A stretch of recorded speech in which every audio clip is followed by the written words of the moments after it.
پھر قرآن کی بدولت بلندی اور عزت بھی ملتی ہے. عامر بن واصلہ سے روایت ہے کہ نافع بن عبد الحارث مکہ اور مدینہ کے درمیان میں ایک جگہ ہے اسفان، وہاں آ کر حضرت عمر سے ملے. حضرت عمر انہیں مکہ کا عامل بنایا کرتے تھے، تو آپ نے ان سے پوچھا کہ اہل وادی پہ کس کو مقرر کیا؟ مکہ کو وادی بھی کہا جاتا ہے کیونکہ وہ پہاڑوں کے بیچ میں ہے. انہوں نے کہا ابن ابزا کو. انہوں نے پوچھا وہ کون ہے ابن ابزا؟ کہنے لگے ہمارے آزاد کردہ غلاموں میں سے ایک غلام ہے. عمر کہنے لگے تم نے ایک آزاد کردہ غلام کو اپنا جانشین بنایا، اس کو مکہ کا گورنر بنا کے آگے ہو؟ انہوں نے کہا وہ اللہ کی کتاب کو پڑھنے والا ہے، فرائض کا عالم ہے. تو عمر کہنے لگے رضی اللہ عنہ ہاں واقعی تمہارے نبی صلی اللہ علیہ وسلم نے فرمایا بے شک اللہ اسی کتاب کے ذریعے بہت سے لوگوں کو اونچا کرتا ہے اور بہت سو کو اسی کے ذریعے نیچے کرتا ہے، یعنی جب وہ اس کا صحیح حق نہیں دیتے. پھر آپ دیکھیں کہ صحیح بخاری کی روایت میں آتا ہے رش کے قابل تو دو ہی لوگ ہیں، ایک وہ جسے اللہ نے قرآن کا علم دیا اور وہ رات کی گھڑیوں میں اس کے ذریعے قیام کرتا ہے، یعنی رات کو تہجد پڑھتا ہے اس کے ذریعے، اور دوسرا وہ جسے اللہ نے مال دیا اور وہ دن رات اس سے صدقہ کرتا ہے. پھر یہ علم انبیاء کی وراثت بھی ہے، اور ابن عمر کہتے ہیں کہ علم کی مجلس عبادت سے بہتر ہے. وہ کہتے ہیں فقہ کی مجلس 60 سال عبادت سے بہتر ہے. یعنی ایک مجلس میں آپ جو کچھ پا لیتے ہیں وہ 60 سال کی عبادت سے وہ نہیں پا سکتے، کیونکہ آپ ایسی باتیں سیکھ جاتے ہیں کہ جن کے کرنے سے ایک دم آپ کے درجات بلند ہو جاتے ہیں. امام شافعی کہتے ہیں علم حاصل کرنا نفل نماز سے افضل ہے. یعنی اگر کوئی شخص صرف نوافل پڑھ رہا ہے اور دوسرا شخص علم حاصل کر رہا ہے تو یہ اس کا عمل اس سے زیادہ افضل ہے. وہ کہتے ہیں فرائض ادا کرنے کے بعد علم حاصل کرنے سے افضل کوئی چیز نہیں. اور واقعی حقیقت بھی یہ کیونکہ صحیح حدیث کے مطابق جو شخص علم کا رستہ اختیار کرتا ہے اللہ تعالیٰ اس کے لیے جنت کا رستہ آسان کر دیں گے. یہ وہ چیز ہے جس کا فائدہ انسان کو مرنے کے بعد بھی پہنچتا ہے. یعنی کچھ چیزیں ایسی ہیں آپ جن کے لیے محنت کرتے ہیں وہ یہی رہ جائیں گے. مثال کے طور پر آپ ایک بہت بڑا گھر بنا لیتے ہیں، آپ اس کو بہت اچھی طرح ڈیکوریٹ کر لیتے ہیں، آپ اس کے لیے بہت محنت کر کے کمائی کرتے ہیں، بہت کچھ لگاتے ہیں، ہر کارنر میں خوبصورت آپ کے ڈیکوریشن پیسز ہیں، بہترین کارپیٹس ہیں، بہترین کرٹنز ہیں، یعنی یو نیم اٹ، ہر طرح کی لگژری ہے اس گھر میں. لیکن سوچئے کیا مرنے کے بعد آپ اس کو ساتھ لے جا سکتے ہیں؟ یا مرنے کے بعد اگر وہ آپ کے وارثوں میں تقسیم ہو جاتا ہے آپ کو اس کا کچھ بھی حصہ ملے گا؟ نتھنگ.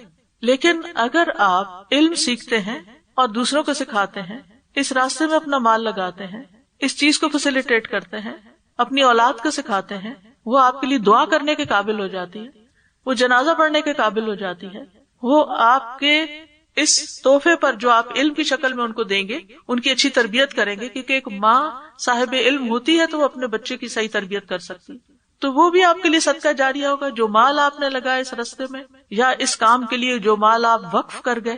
پچھلے دنوں کچھ علمی کام کروانا تھا، ٹرانسلیشن کا کام تھا، تو میں نے کسی سے کہا کہ یہ فلاں شخص جو ہیں ان کو آپ یہ کام دیں اور جو وہ پیمنٹ مانگیں گے وہ انشاءاللہ ان کو دے دی جائے گی.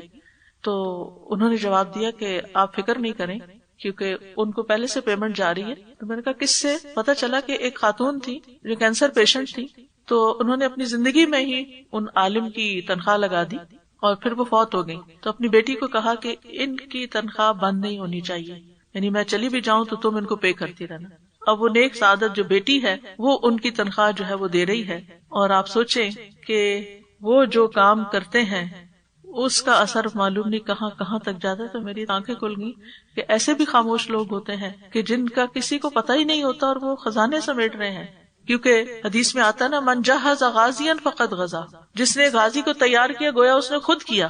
تو کہنے کا مطلب یہ ہے کہ یہ وہ راستہ ہے جس میں اگر آپ کا مال بھی لگتا ہے نہیں، کیونکہ بعض اوقات ہم یہ سوچتے ہیں ویسے تو میں چاہتی ہوں کورس جوائن کر لوں لیکن رجسٹر اس لیے نہیں کرتی کہ فیس بہت ہے. یہ پیسے اگر آپ یہاں سے بچا بھی لیں گے، ایک مثال ہے، نہیں آپ رجسٹر اس لیے کرتے کہ پیسے لگتے ہیں، تو کیا وہ کہیں نہیں لگیں گے؟ کہیں لگیں گے نا.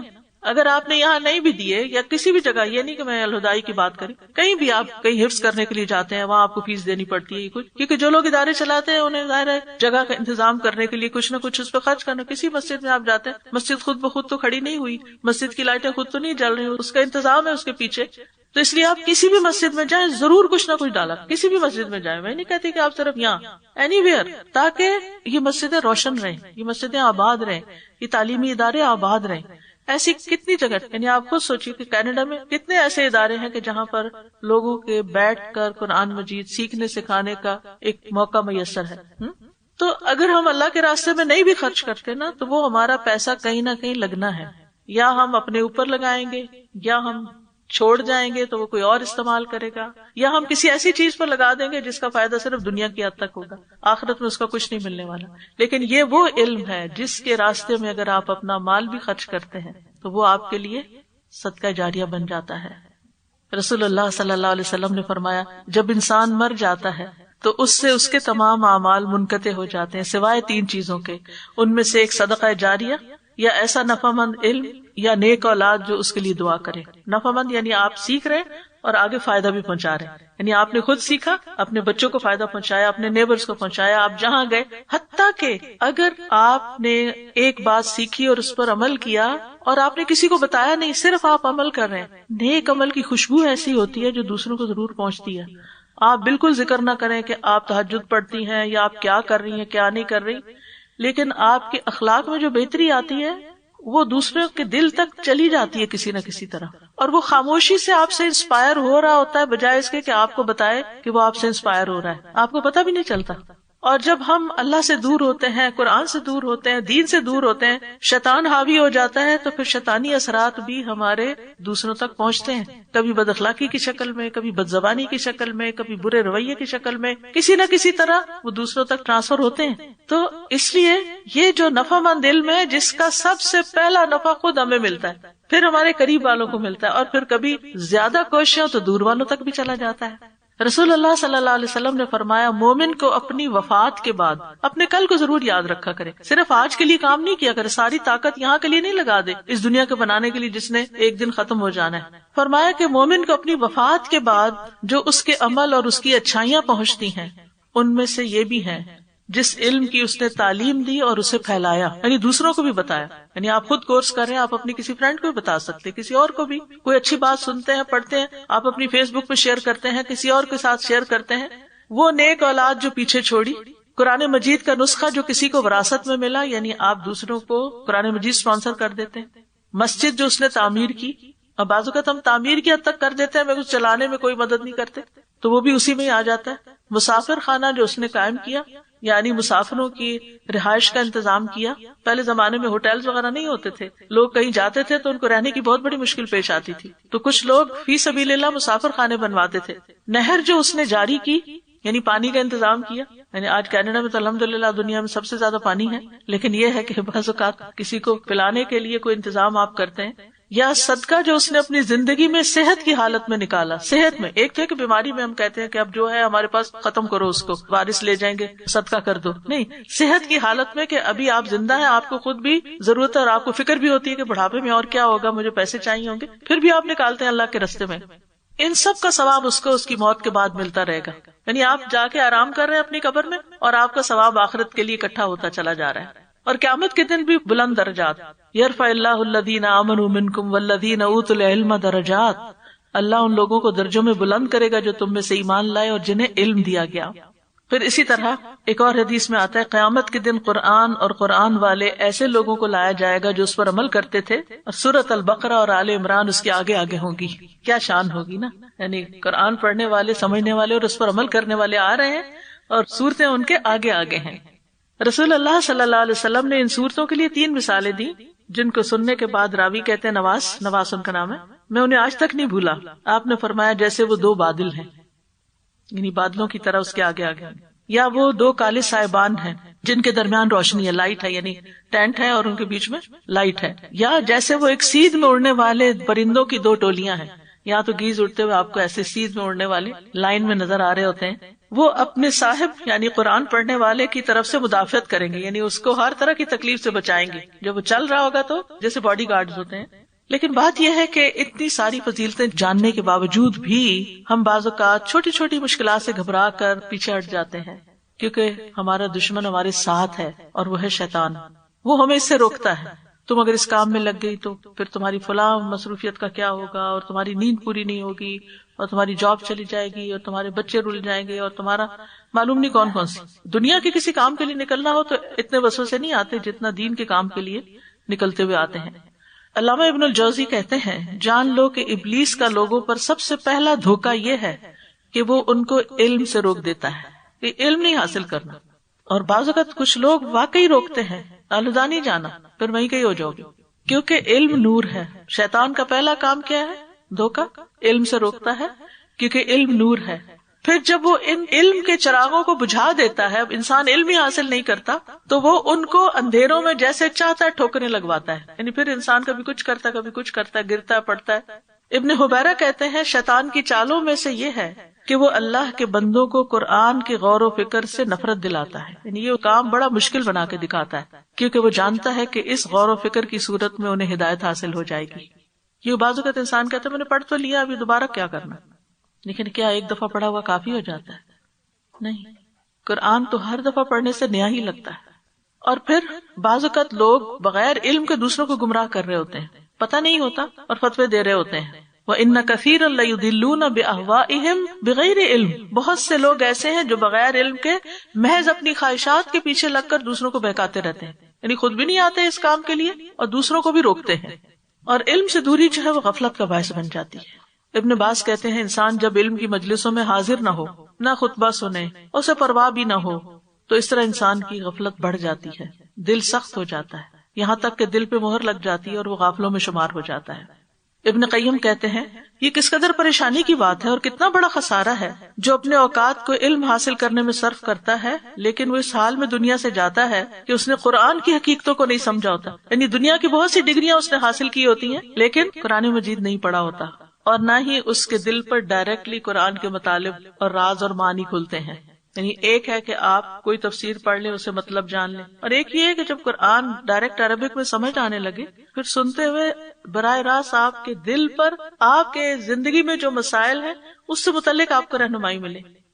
اور اس سے بڑی بات یہ ہے کہ یہ تو دنیا کا مسئلہ ہے نا, لیکن آگے بھی ہم نے جانا ہے, پیچھے نہیں پلٹ سکتے, آگے جانا ہے. اور مرنے کے بعد سب سے پہلی منزل کیا ہے؟ قبر ہے. اور قبر میں دفنانے کے بعد جب لوگ واپس جا رہے ہوتے ہیں تو میت قدموں کی آہٹ سن رہی ہوتی ہے. اس کے بعد 2 فرشتے آتے ہیں, اٹھا کے بٹھاتے ہیں اور اس سے پوچھتے ہیں من ربو کا, تیرا رب کون ہے؟ وہ کہتا ہے میرا رب اللہ ہے. وہ پوچھتے ہیں ما دینو کا, تیرا دین کیا ہے؟ وہ کہتا ہے دین الاسلام, میرا دین اسلام ہے. پوچھتے ہیں وہ کون شخص ہے جو تم میں بھیجا گیا تھا؟ وہ کہتا ہے یعنی نبی صلی اللہ علیہ وسلم کی طرف اشارت, وہ کہتے ہیں وہ رسول اللہ صلی اللہ علیہ وسلم ہے.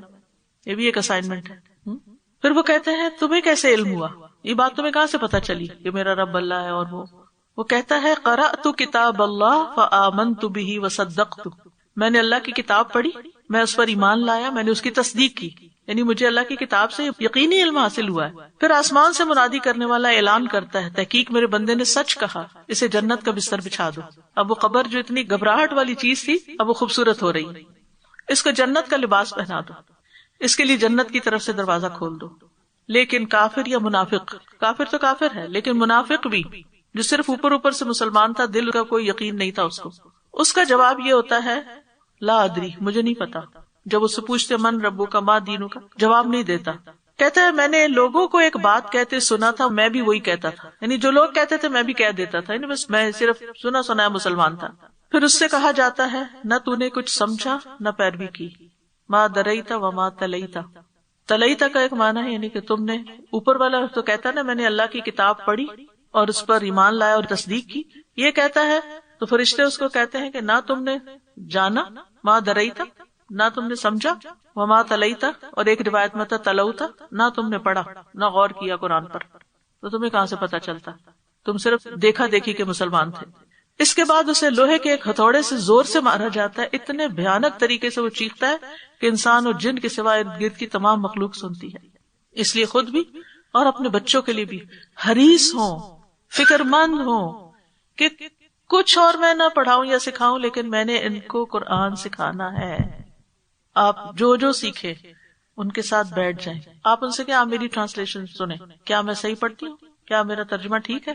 ٹھیک ہے ان کو اردو نہیں آتی, آپ اردو میں پڑھ رہے ہیں, آپ انگلش ٹرانسلیشن کھول دیں, آپ انہیں کہیں یہ مجھے پڑھ کے سناؤ.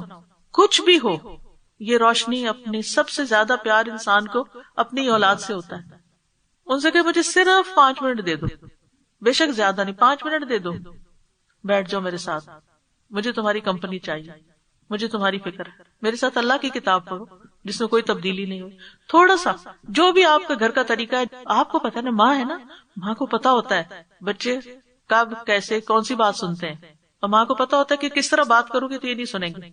جیسے آپ نے دنیا کا کوئی کام کرانا ہوتا ہے نا, تو آپ کس طرح اپنے بچوں کو سمجھاتے ہیں اور کیسے وہ پھر سنتے ہیں, کس طرح مانتے ہیں, آپ سب غور کریں. یا آپ اگر کہتے ہیں انہوں تو کوئی بات ہی نہیں سنتے, تو اس میں کیا وجہ ہے, ہم کیسے سناتے ہیں کہ کوئی بات نہیں سنتے؟ کوئی طریقہ تو ہوگا. سب سے پہلے ہم نے اپنے گھر والوں کی فکر کرنی ہے. قوا انفسکم واہلیکم نارا, ٹھیک ہے. اور اگر انہوں نے کہیں سے پڑھ بھی لیا تو بھی ہم نے خود بھی ان کو لے کے بیٹھنا ہے. آپ دیکھیں, ہم خاص طور پر یہاں پر کینیڈا میں ایک یونیورسٹی کی ڈگری کے لیے 1 سال کی 1 سیمسٹر کی کتنی فیس ہوتی ہے پتہ نا آپ؟ اور اس کے لیے کبھی قرض لیتے ہیں, کبھی اوور ٹائم جابز کرتے ہیں, کبھی کوئی طریقہ اختیار کرتے ہیں, کبھی کوئی, تاکہ ہمیں ڈگری ہاتھ آ جائے. کیوں؟ ڈگری ہوگی تو جاب اچھی ہوگی, جاب اچھی ہوگی تو گھر اچھا ہوگا, گھر اچھا ہوتا گاڑی اچھی ہوگی تو ذرا کمفرٹیبل لائف. لیکن وہ کمفرٹیبل کہاں ہوتی ہے کہ جس میں اچھے سے اچھے گھر میں میاں بیوی آپس میں لڑ کے مر رہے ہوتے ہیں اور آپس میں کوئی محبت نہیں ہوتی. پھر کیا کمایا؟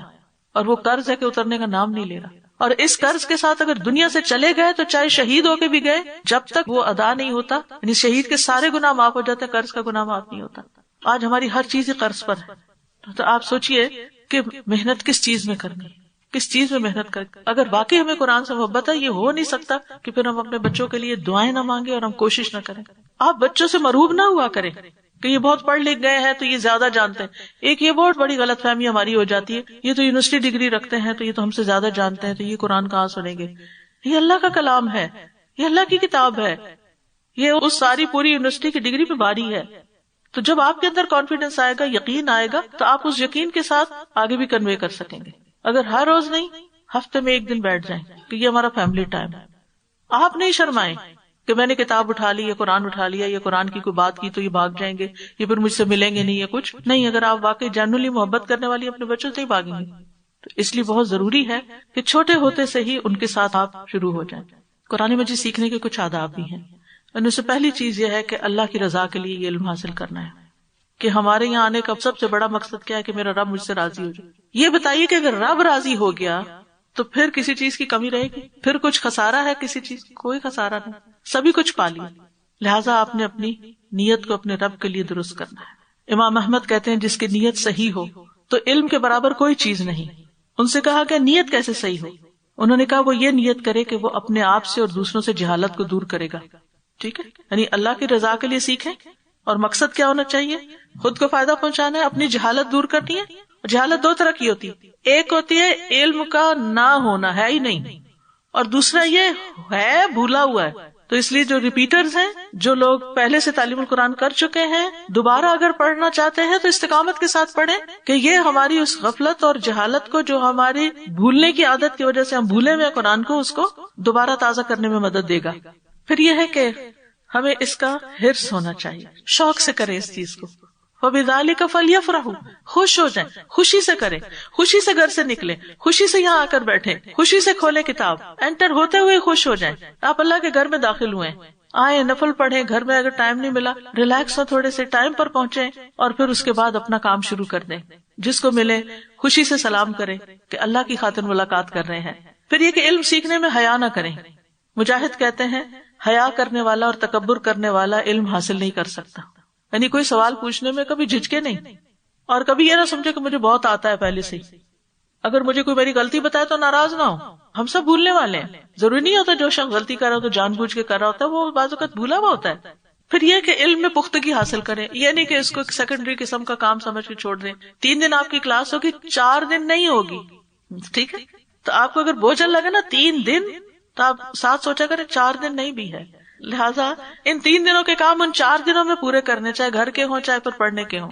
اور اس طرح اپنے اوقات کی تقسیم کرنی ہے کہ کوئی چیز متاثر نہ ہو, تاکہ لوگ آپ کے اس علم حاصل کرنے کو کوسنے نہ لگیں کہ یہ انہوں نے کیا شروع کر دیا, ہماری طرف کوئی توجہ نہیں. نہ ہسبینڈ کو یہ شکایت ہو اور نہ ہی بچوں کو. ضروری نہیں کہ وہ گھر میں انٹر اور آپ کتاب کھول کے بیٹھ جائیں, نہیں, ان کے آنے سے پہلے اپنی چیزوں میں کمی کریں, اپنی کچھ نیند میں کمی کر لیں, اپنے کچھ اور غیر ضروری کاموں میں کمی کر لیں, میل ملاقات میں تھوڑی سی کمی, لیکن اپنے اس کام کو شوق سے اور پختگی سے کرنا ہے. کیونکہ لَٰكِنِ الرَّاسِخُونَ فِي الْعِلْمِ مِنْهُمْ, لیکن ان میں سے جو لوگ علم میں پختہ ہے, پختگی لانی ہے, کچا پکا نہیں. پھر قرآن میں مہارت حاصل کرنا, آپ کو معلوم ہے نا کہ رسول اللہ صلی اللہ علیہ وسلم نے فرمایا جو آدمی قرآن میں ماہر ہو وہ ان فرشتوں کے ساتھ ہے جو لکھنے والے معزز اور بزرگی والے.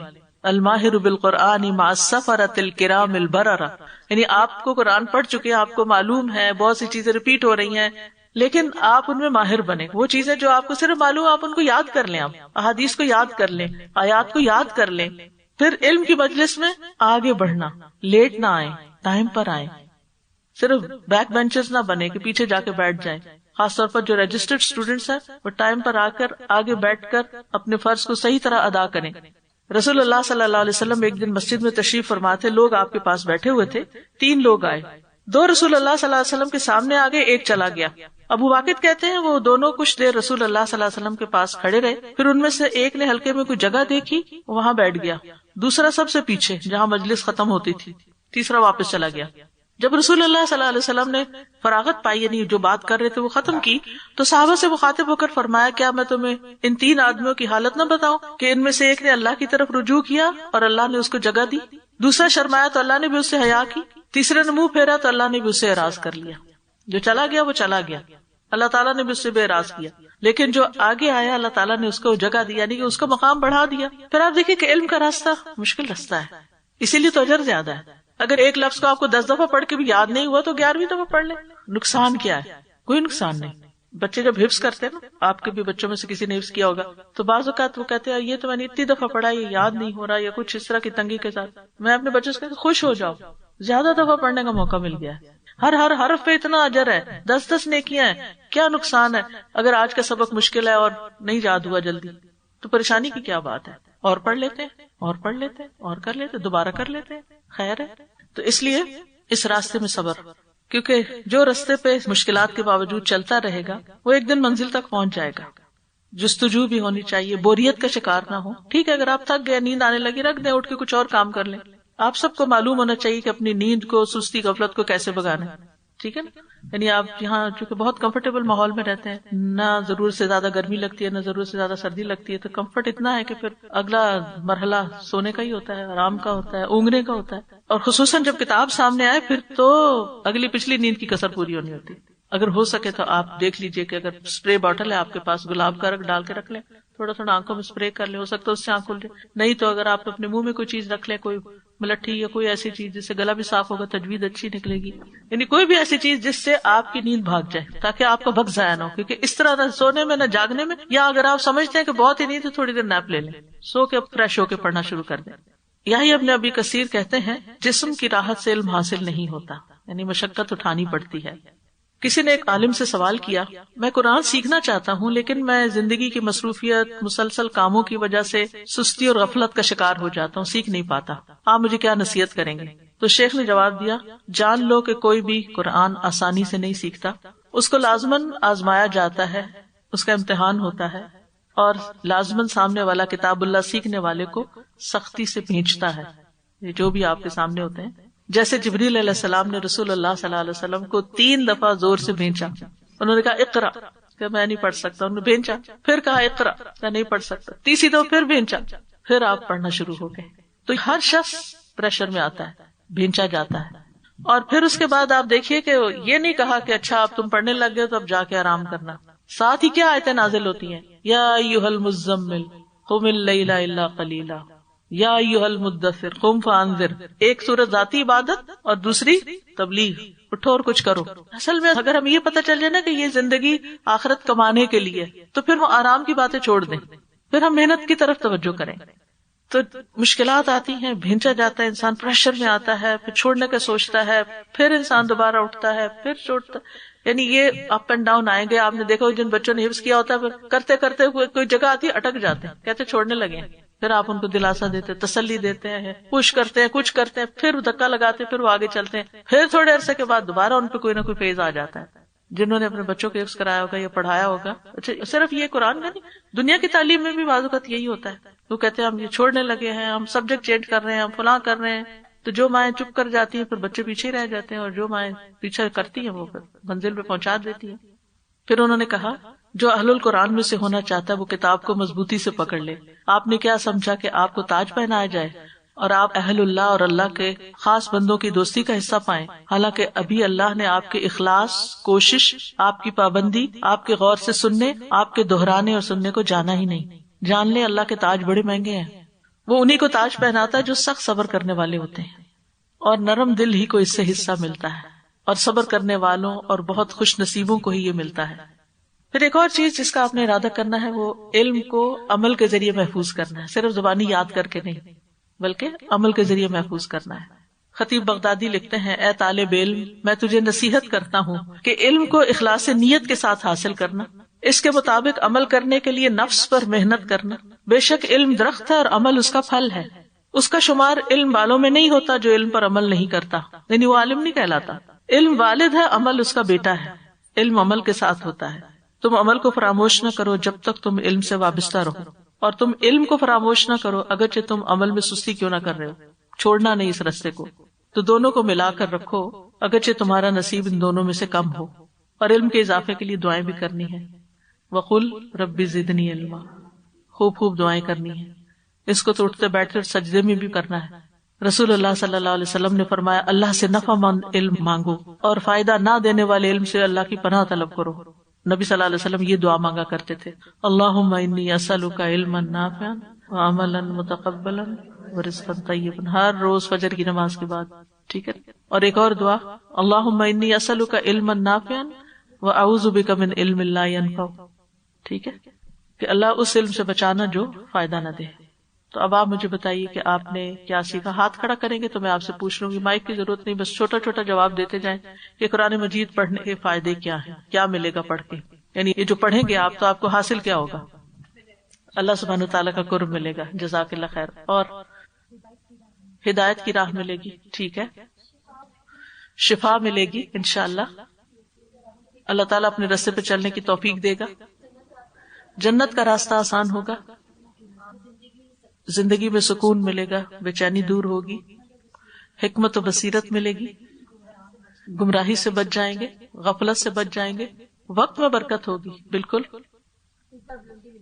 رفعت اور بلندی ملے گی، بالکل، فرشتوں کی مدد اور دعائیں اور محبت اور مغفرت، جی، اپنی اصلاح ہوگی، خود کو فائدہ ہوگا، ہمارے گھر والوں کو فائدہ ہوگا، ہمارے بچوں کو فائدہ ہوگا، غم، پریشانیاں، بےقراری، ٹینشن وغیرہ دور ہوگی، صدقہ جاریہ مرنے کے بعد فائدہ پہنچتا رہے گا، عمل میں تبدیلی آئے گی انشاءاللہ، بصیرت حاصل ہوگی، عزت و اکرام، فرائض اور احکام معلوم ہوں گے، تمام مخلوق کی دعائیں ملیں گی، جی، مچھلیاں بھی دعائیں کریں گی، جی ہاں، سب سے بڑھ کے تو اللہ سبحانہ تعالیٰ کا قرب، دنیا بھی سمجھ جائے گی اور آخرت بھی انشاءاللہ۔ اور اگر نہیں پڑھتے، نہیں کرتے تو نقصان کیا کیا ہے؟ قرآن سے دوری کا کیا نقصان ہے؟ خسارہ ہی خسارہ ہے، غفلت آ جائے گی، قرض قبر کا حساب مشکل ہوگا، دل سخت ہو جاتا ہے، اندھیرے میں ہی رہے ہم، جی ہاں بالکل، جی ہاں، اگر شرمائیں گے اور دور ہوں گے تو پھر اللہ سبحانہ تعالیٰ سے دوری ہو جائے گی۔ قرآن مجید کی ایک آیت ہے، وَمَنْ أَعْرَضَ عَنْ ذِكْرِي فَإِنَّ لَهُ مَعِيشَةً ضَنْكًا، جو میرے ذکر سے منہ موڑے گا اس کے لیے میں دنیا کی زندگی بھی تنگ کر دوں گا، جی، غافلوں میں شامل ہو جائیں گے۔ قرآن سیکھنے کے آداب کیا ہیں؟ نمبر 1، اللہ کی رضا کے لیے، اور نیت درست کر کے، مقصد سامنے رکھتے ہوئے، شوق اور حرص، حیا نہ ہو، علم میں پختگی حاصل کرنی ہے، استقامت، مہارت، ایکسپرٹیز، ہاں، لیٹ نہیں آنا، بور نہیں ہونا، مشقت پر صبر کرنا ہے، ٹھیک، علم میں اضافے کی دعائیں کرنا ہے، عمل میں استقامت، دعائیں کرنی ہے انشاءاللہ۔ اور کوئی بات آپ کہنا چاہیں، کوئی سجیشن دینا چاہیں؟ ہاں، چھوڑنے کا نہیں سوچنا، اگر کوئی سوچے تو اس کو بھی تسلی دینی ہے، ہو جائے گا، جی، علم کو عمل کے ذریعے محفوظ کرنا ہے، ٹھیک ہے، دوسروں کے ساتھ شیئر کرنا ہے، کیونکہ اس سے علم میں پختگی آتی ہے، خود کو آرگنائز کر کے رکھنا تاکہ گھر والوں کو شکایت نہ ہو، اپنے آپ پر محنت کرنی، جی، اس پہ غور و فکر بھی کرنا ہے انشاءاللہ، عمل کے ذریعے محفوظ کرنا ہے، حیا اور تکبر سے بچنا ہے. حیا سے مراد یہ کہ ہائے کوئی کیا کہے گا، میں سوال پوچھوں تو وہ مذاق ہی اڑائیں گے، یا میں بولوں گی تو میری کوئی غلطی نہ ہو جائے. یہ نہیں پرواہ کرنی. ہم غلطیاں کرتے ہیں، کیا ہوا اگر غلطی ہوگی، اگر کوئی ہم پہ ہنس پڑا تو تھوڑی دیر ہنس کے خوش ہو جائے، کوئی بات نہیں، کل کو خود بھی وہی کرے گا. کمفرٹ زون سے نکلنا ہے. یس، ایسے بڈیز بنائے، ایسے دوست بنائے کہ جو آپ کو انکریج کریں. جی ہاں، اٹینٹو ہو کر بیٹھنا ہے، اور اگر نیند کا غلبہ ہو یا کچھ تو اس کا علاج سوچ کے رکھنا ہے، اور گھر میں بھی نیند کو بگانا ہے. اور پھر یہ ہے کہ اجر اور ثواب کو بھی ذہن میں رکھنا ہے کہ میں ہر روز کیا کما کے جا رہی ہوں. یعنی جب آپ نکلتے ہیں یہاں گاڑی کی طرف جا رہے ہو تو سوچیں کیا کما کے جا رہے ہیں. ہم سوچتے ہیں کہ شاید ہم دوسروں پر احسان کرنے کے لیے آ رہے ہیں، جبکہ ہم اپنا فائدہ اور اپنے ساتھ عمل اور ثواب لے کے جا رہے ہوتے ہیں. یعنی گھر جائیں گے تو ہو سکتا ہے تھکے ہوئے بھی ہوں، کچھ دماغ بھی تھکا ہوا ہوگا، اور شروع میں ذرا زیادہ بھی ہوتا ہے کیونکہ اتنا بیٹھنے کی عادت نہیں ہوتی، سارا دن تھوڑا بیٹھنا اٹھنا چلا رہتا ہے. تو پھر اس میں فرسٹریشن میں گھر والوں پہ غصہ نہیں نکالنا، یا یعنی اپنا رویہ اور اخلاق ڈے 1 سے بہتر کرنا ہے، تاکہ پتہ چلے، یعنی کہ دکھانے کے لیے، تاکہ آپ کا عمل ظاہر ہو کہ دوسرے لوگ پھر آپ کا عمل دیکھ کر اس کی طرف آئیں اور آپ کو اور بھی اجازت دیں. چلے ٹھیک ہے، الحمدللہ، جزاکم اللہ خیرا، بارک اللہ فیکم. جب انسان سفر شروع کرے تو سب سے پہلے یہ سوچ لے کہ جو میں کرنے جا رہا ہوں یہ ٹھیک ہے یا نہیں. پہلے تو بات آپ نے یہ سوچنی کہ جو آپ کر رہے ہیں یہ صحیح ہے یا نہیں، تاکہ پورے شرح صدر کے ساتھ آپ اس کام کو اختیار کریں. ٹھیک ہے نا. نمبر 2، جب آپ شروع کر لیں اس کو تو پھر خالص اللہ کے لیے کریں، اور جب آپ کرنے لگے تو اللہ پر ہی بھروسہ کر کے کریں، توکل اللہ پہ کریں. جب کرتے ہوئے مشکلات پیش آئے تو پھر آپ صبر کریں. یہ نہیں کہ دائیں بائیں جس دوست کا فون آئے جس سے بات کرے، وہ میں نے کورس جوائن کر لیا ہے، وہ اتنا کام ہوتا ہے، اتنا پڑھنا ہوتا ہے، اور پھر اس وجہ سے میں جس کے کسی کام میں کوئی کمی بیشی آئے اس کو یہ عذر پیش کرنا شروع کر دیں. قرآن کو وجہ نہ بنائیں اپنی دنیا کے کسی کام کے چھٹنے یا کسی بھی کام میں غفلت کا، یعنی وہ اصل میں پڑھتی ہوں نا یا میں پڑھاتی ہوں نا تو اس وجہ سے مجھے ٹائم نہیں. نو وے، آپ اور سارے کام کر لیتے ہیں اور اتنی چیزیں رکاوٹ ہوتی ہیں، قرآن کو کیوں حجت بناتے ہیں؟ تو صبر کیا ہے کہ مشکل ہے لیکن اس کا کہانی نہیں ہر وقت بیان کرنی. اور پھر جب کام ہو جائے تو شکر کرنا ہے، شکر ادا کرنا ہے، کیونکہ شکر سے نعمتوں میں اضافہ ہوتا ہے. اللہ سبحانہ وتعالی ہمارے علم اور عمل میں اضافہ فرمائے. وآخر دعوانا ان الحمد للہ رب العالمین. سبحانک اللہم وبحمدک، اشہد ان لا الہ الا انت، استغفرک واتوب الیک. السلام علیکم ورحمۃ اللہ وبرکاتہ.